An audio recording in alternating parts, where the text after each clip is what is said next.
Señora Gallego, o seu legado precisamente non é un conxunto de erros na plantilla. Vostede era responsable de persoal e de contratación cando presuntamente existiron redes de enchufes e contratacións dubidosas neste Concello, que levaron a imputacións de membros do seu goberno e do seu persoal eventual tamén incluído.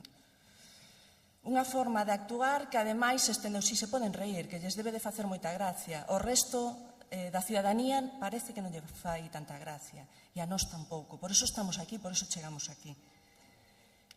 Están especializados nunha forma de parasitar o público para beneficiarse e lucrarse, tanto amigos como familiares, encher os petos e financiar un partido ilegalmente. Hai catedráticos de Dereito Político, de Dereito Constitucional, que apuntan que incluso se podería ilegalizar o seu partido.